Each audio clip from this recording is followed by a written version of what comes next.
बाद 2-3 महीने हो गए, जांच कुछ नहीं हो पाया, मुझे कुछ सूचना प्राप्त मतलब कुछ जानकारी नहीं हुई, उन्होंने उस जांच पे कुछ नहीं करा।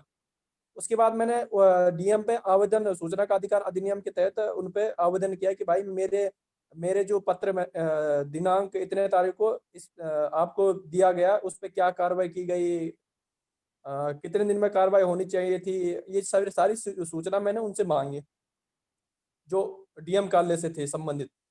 तो डीएम कार्यालय के लोक सूचना अधिकारी ने क्या किया कि वो 6-3 के तहत अधीक्षण अभियंता को भेज दिया पीडब्ल्यूडी के, और पीडब्ल्यूडी ने 6-3 के तहत अधिशासी अभियंता को भेज दिया। और अधिशासी अभियंता का पत्र मुझे आया, मुझे मिला आज कल, तो उन्होंने कहा कि कोई मुझसे जो आपने सूचना मांगी वो हमारे कार्यालय से धारित नहीं है। कैसे होगा इसमें? खोदा पहाड़ निकली चुहिया। बिल्कुल। इसमें मैं नित्यानंद जी हमारे बीच में जुड़े हुए हैं, उनसे मैं आग्रह करूंगा कि आपकी समस्या का वो समाधान करवाएं। नित्यानंद जी सुन पा रहे हैं?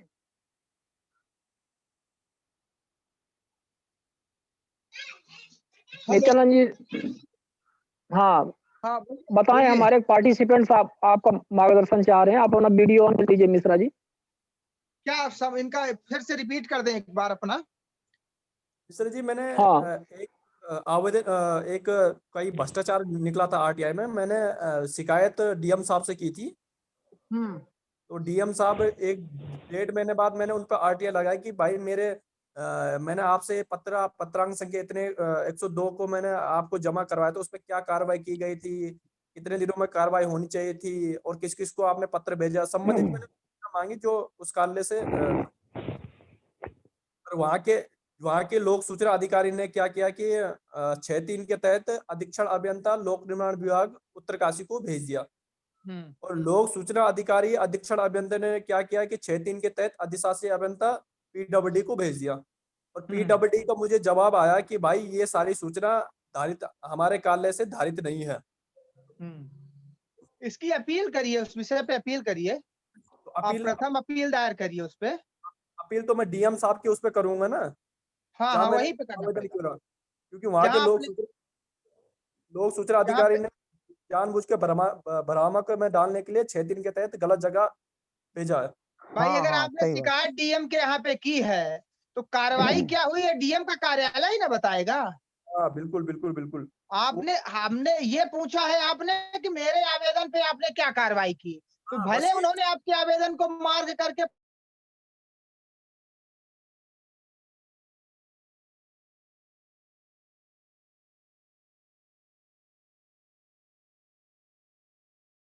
कर दिया,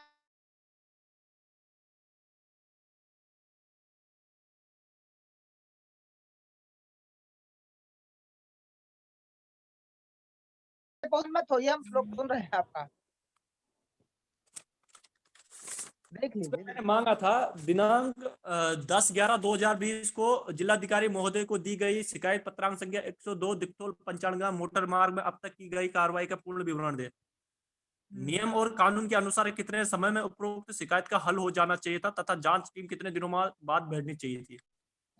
यदि अधिकारी इस समय सीमा का पालन नहीं करते तो उन अधिकारियों के खिलाफ क्या कार्रवाई होती है। दिक्तोल पंचाणगा मोटर मार्ग को जांच शिकायत के निवारण में देरी के क्या कारण हो सकते हैं, सूचना प्राप्त कराए। उपरोक्त शिकायत के निवारण में देरी होने पर दोषी अधिकारियों के विरुद्ध क्या कार्रवाई की जाएगी, सूचना उपलब्ध कराए। तो मैंने ये सूचनाएं मांगी थी उनसे।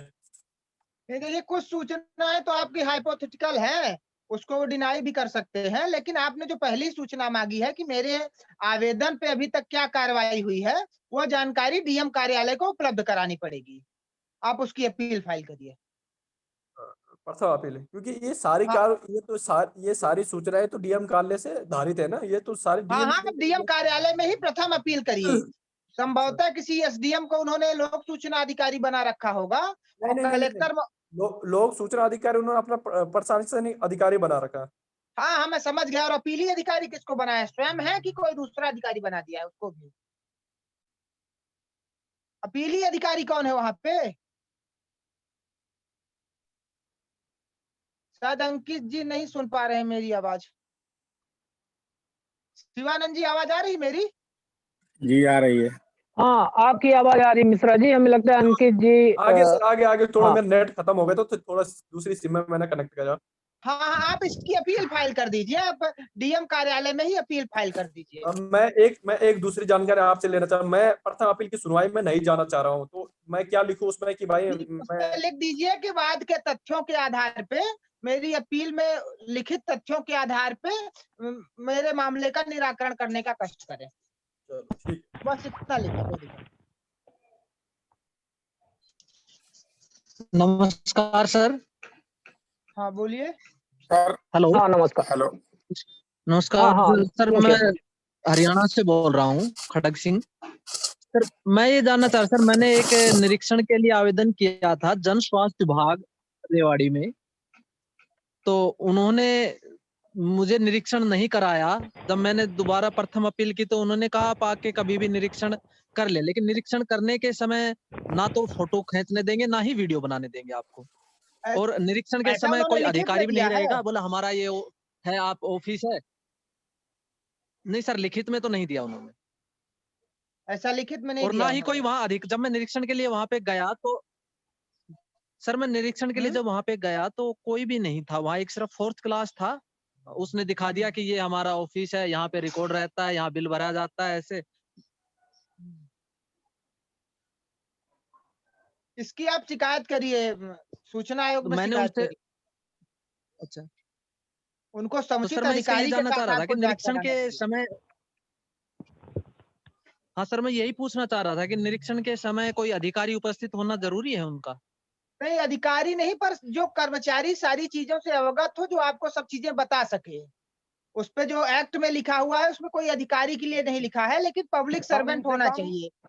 क्लर्कियल स्टाफ तो होना चाहिए। हाँ, क्लर्कियल स्टाफ होना चाहिए। चपरासी हाँ। क्या निरीक्षण कराएगा हमको? चपरासी तो सिर्फ रख रखाव, झाड़ू पोछा और पानी पिलाने की बात बताएगा, और बाकी क्या बता पाएगा?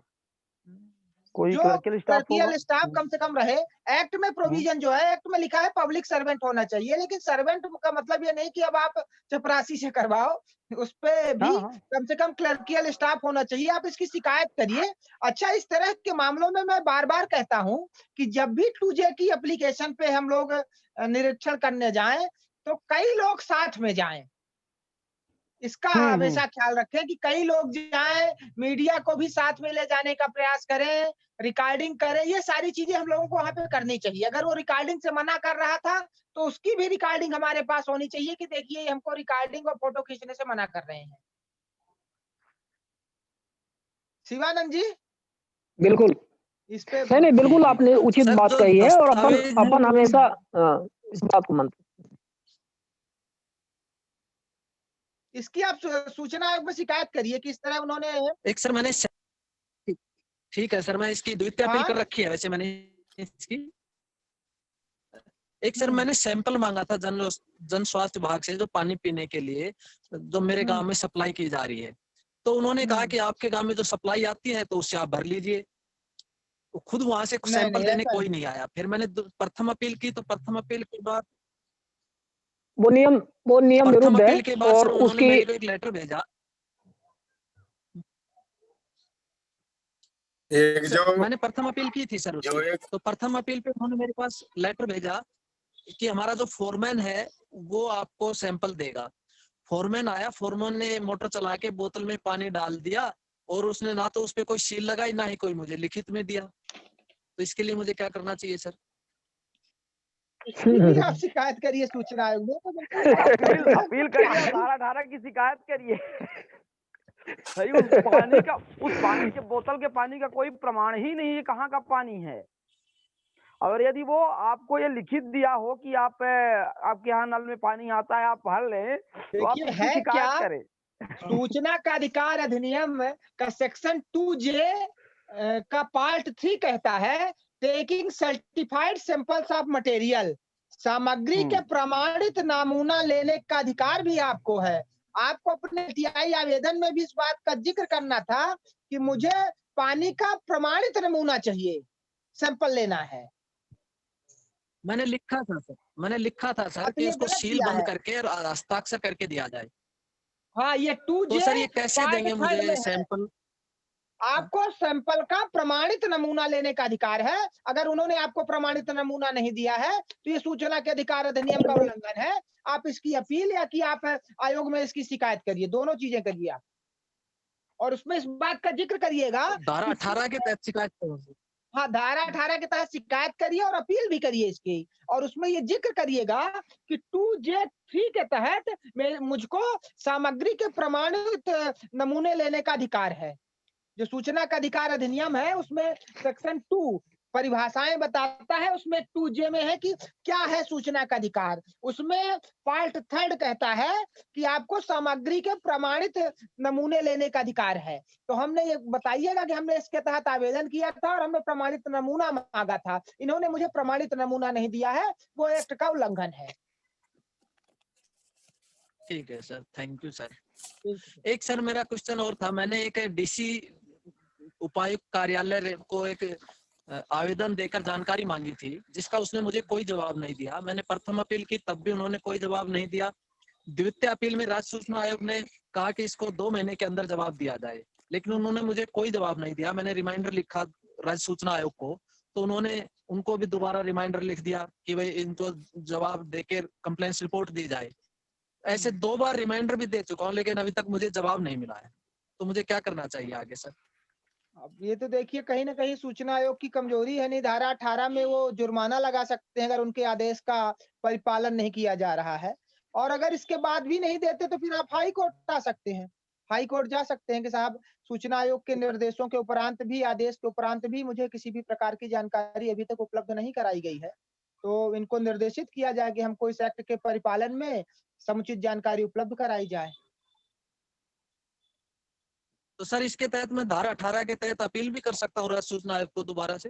हाँ, राज्य सूचना आयोग को आप धारा 18 के तहत करिए, शिकायत करिए कि आपके आदेश का परिपालन नहीं हो रहा है। आपने आदेश में ये कहा था कि 2 माह के अंदर हमको जानकारी उपलब्ध करानी है इनको, लेकिन संबंधित लोक सूचना अधिकारी और अपीली अधिकारी ने अभी तक मुझे किसी भी प्रकार की जानकारी उपलब्ध नहीं कराई है। अतएव इनके खिलाफ धारा 20(1), 20(2) के तहत जुर्माना लगाया जाए, अनुशासनात्मक कार्रवाई की जाए और धारा 18(1)(c) के तहत मुझे क्षतिपूर्ति दिलाई जाए। और मेघराज जी कैसे हैं? एक क्वेश्चन मेरा ये था कि कई बार हमें ये नहीं पता। हाँ बोलिए बोलिए। हाँ पूछिए पूछिए आप। हाँ बोलिए सर, एक मेरा क्वेश्चन ये था कि कई बार हमें ये नहीं पता होता कि वहाँ अकाउंट ऑफिसर कौन है। तो ये जो पोस्टल ऑर्डर हम 10 रुपए का भेजते हैं उसको खाली छोड़ दें या उसमें कुछ A/O करके लिखते हैं? ये समस्याएं तो देखिए है, उसपे नॉर्मली कोर्स पे अकाउंट ऑफिसर होता है। अकाउंट ऑफिसर संबंधित डिपार्टमेंट का नाम लिखना चाहिए, अकाउंट ऑफिसर फलाना डिपार्टमेंट। सेंट्रल गवर्नमेंट के मामलों में तो इतनी दिक्कत नहीं है, लेकिन राज्य सरकार के मामलों में कहीं कहीं इस तरह की दिक्कतें लोग खड़ी करते हैं। उसमें सर उसमें लिख देना चाहिए finance officer, sorry finance officer public office APIO या PIO। कई जगह मेघराज जी आप कई जगह करो ना, वो इस तरह के बेईमानी करते हैं। वो आपका आवेदन लौटा फलाना ट्रेजरी ऑफिसर के नाम पे लिखिए, फिर कोई कुछ कहता है, वो इस तरह की बहानेबाजी करते हैं। लेकिन एक्ट में प्रोविजन है कि आपका आवेदन वो सिर्फ इस आधार पे रिजेक्ट नहीं कर सकते अगर आपने गलत अकाउंट ऑफिसर या कुछ भी पता गलत लिख दिया है, तो उनको आवेदन आपको वापस करना पड़ेगा और लिखना पड़ेगा कि आप इसके नाम पे हमको जानकारी मांगिए या किसके नाम पे पैसा जमा करने का वो ऑप्शन देते हैं। वो इस तरह आपका आवेदन नहीं रिजेक्ट कर सकते जी। और सर मैं एक और पूर्व वक्ता मेरे साथी थे जिन्होंने पूछा था कि मेरे को मना कर दिया, तो उस संदर्भ में एक रूलिंग बताना चाहता हूँ सुप्रीम कोर्ट की।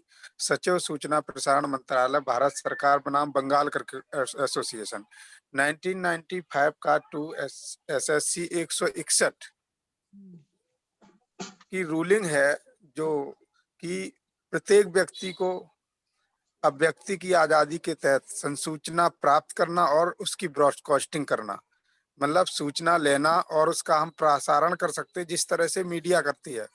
तो हमको कोई मना नहीं कर सकता। जैसे कई बार देखता हूँ पुलिस लोगों के कैमरे छीन लेती है, या ये भाई अभी कह रहे थे हमको मना कर दिया। तो अगर हम आवेदन लगाते हैं तो उसमें हम इस कोर्ट की रूलिंग का जरूर मतलब जिक्र करें कि हमको इसके तहत हमको मतलब संसूचना प्राप्त करने और ब्रॉडकास्टिंग करने का अधिकार है, इसलिए इसका निश्चित तौर पालन पर ये करें। तो यस, आर्टिकल 19 के तहत हमको यस। सारे अधिकार संविधान ने ही प्रदत्त कर हाँ, रखे हैं आर्टिकल हाँ, 19 के लेकिन तहत। जो स्पेसिफिक सर ये रूलिंग है तो इसके लिए बाध्य हो जाते हैं आर्टिकल 141 के तहत कि ये अवमानना हो जाएगी माननीय उच्चतम न्यायालय के आदेश की। अरे तो अब मानना तो उच्चतम न्यायालय के आदेश की होगी, पर हर आदमी के लिए उच्चतम न्यायालय जाना कहाँ से संभव है? नहीं। और कोई दिक्कत उससे है। क्या है कि थोड़ा एक मेरा मेंटली हाँ मतलब आपने ठीक प्रेशर नहीं, कहा, रहता आपने रेफरेंस ठीक है। यस, कहा, इस पर भी रेफरेंस, जब हाँ, बात करते हैं तो रेफरेंस दे मेंटल देंगे। दबाव तो बनता ही है, मेंटल दबाव तो बनता ही है। जी। पर अब जहाँ किसी को कानून नियम मानना ही नहीं है, वो एक्चुअल तो एक्ट में में सर क्या प्रोविजन है। है कि मेघराज जी जरा इसको ग्रुप में भेजने का कष्ट करें श्रीमान। एक्चुअल में सर अब इनको पता लग ठीक गया है सर, ठीक हाँ है, ये बिल्कुल सर, सुप्रीम, मैं भेज दूंगा। ये और सर बंगाल मेरा, हाँ, एसोसिएशन का एक और बहुत बाबू पावरफुल जजमेंट है ये। जी बाबूजी, एक और मेरा क्वेश्चन था। जैसे मान लो लोग ने इन्वेस्टिगेशन के लिए डाला, जांच के लिए डाला या सैंपल लेने के लिए डाला और उन्होंने डिनाई कर दिया, तो अगर मैंने सेक्शन 18 में शिकायत की तो सेक्शन 18 में क्या प्रावधान है कि उसको पेनाल्टी दी जाएगी, क्या वो हमको दिलाएंगे भी या नहीं, इन्वेस्टिगेशन कराएंगे भी? सिर्फ आपको वो जुर्माना लगाया जा सकता है धारा 18 में। इन्वेस्टिगेशन में भी यही रहेगा सेम? क्या अगर हमने इन्वेस्टिगेशन में केवल हमने क्या मांगा? जांच के लिए निरीक्षण के लिए केवल मैंने मांगा और उन्होंने हाँ मना कर दिया, तो निरीक्षण कराने का ऑर्डर सब नहीं होगा इसमें भी? नहीं, उस पे सिर्फ और सिर्फ उनके खिलाफ जुर्माना लग सकता है। निरीक्षण या किसी भी प्रकार की आपको अगर जानकारी चाहिए तो उसके लिए आपको धारा 19 में अपील करनी पड़ेगी। 19 और जैसे अभी, हाँ, 19 के अभी तहत जाना जैसे एक पड़ेगा। साथी थे, उन्होंने कलेक्ट्रेट के यहाँ एप्लीकेशन दिया था, ऐसे ही मेरा एक प्रकरण चल रहा माननीय आयोग में। तो क्या है कि जब तक तो कोई जवाब नहीं दिया आवेदन पर, अपील पर भी नहीं दिया, सेकंड अपील गई जैसे ही नोटिस जारी हुआ तो एडीएम साहब ने, मैंने वहां पर धरना प्रदर्शन किया था, उस पे हमने मतलब जानकारी चाहिए थी, दैनिक प्रगति रिपोर्ट चाहिए थी अपने प्रार्थना पत्र की। तो उन्होंने मतलब जबकि उनके कार्यालय से रिलेटेड सूचना है, फिर भी उन्होंने एसडीएम के यहाँ स्थानांतरित भेज दी, और जबकि उन्होंने कब तारीख को एसडीएम को स्थानांतरित किया ये कुछ नहीं अवगत कराया, जबकि एक दो प्रश्न सीधे उनके ऑफिस से जुड़े हुए हैं। तो इसमें क्या करना चाहिए सर? देखिए इसके भी अब अपीलें कर सकते हैं। बाकी अगर मान लीजिए नहीं कुछ अपील, जानकारी नहीं अपील में चल रहा सर। अपीली के बाद उन्होंने एक्शन लिया, जैसे ही नोटिस हुआ ना आयोग से, तो तुरंत उन्होंने क्या, एडीएम साहब प्रशासन ने उन्होंने एसडीएम साहब को तहसीलदार को, संबंधित तहसील के तहसीलदार को स्थानांतरित कर दिया। और जबकि जो गलत किया उन्होंने, उसमें सेक्शन 10 में, ये आपको आयोग के समक्ष रखना पड़ेगा कि सेक्शन 10 में पृथकीकरण का एक प्रोविजन है कि मान लीजिए कुछ जानकारी दूसरे विभाग से है, कुछ हमारे पास है, या कि कुछ जानकारी हम नहीं दे सकते, तो जो जानकारी आप दे सकते हैं या जो जानकारी आपके कार्यालय में संधारित है वो जानकारी आप उपलब्ध कराइए, और जो जानकारी दूसरे कार्यालय से संबंधित है उससे आप सहायता प्राप्त कर सकते हैं, कोई उनको आवेदन अंतरित कर सकते हैं, पर आप पूर्णतः आवेदन दूसरे को अंतरित करके अपनी जवाबदारी से नहीं बच सकते। ये गलत है, ये बात आप आयोग के समक्ष रखिएगा। लेकिन उन्होंने, आयोग ने क्या किया, पेनाल्टी के लिए नोटिस कर दिया और हमको कंपनसेशन के लिए भी लिखा। लेकिन सर मैंने अभी एक डीएम साहब को लेटर लिखा है कि ये सूचना जो है आपके कार्यालय में संधारित और सीधे आपसे जुड़ी हुई, इनको आपके कार्यालय से दिलाएं। तो इसके बाद जब मैं उसे अगली सुनवाई में रखूंगा कि भाई मेरी सूचनाएं सीधे डीएम ऑफिस से जुड़ी हुई हैं, तो इनको भी तलब किया जाए, इनको भी तलब किया जाए और इनके बिल्कुल विरुद्ध बिल्कुल, कार्रवाई। आप इसमें एप्लीकेशन लगाइए उस पे कि और आप क्योंकि इनको भी हाँ, तलब हाँ, करिए, और हाँ, सारी जानकारियां यहाँ ही संधारित हैं। हाँ, क्योंकि हमने इनकी कार्रवाई, इन पर मतलब आवेदन किया इनसे, और मेरे को आज तक कोई जवाब नहीं प्राप्त हुआ सर। बिल्कुल बिल्कुल, बहुत उचित कह रहे हैं आप, आपसे मैं सहमत हूँ, यही तरीका ही है।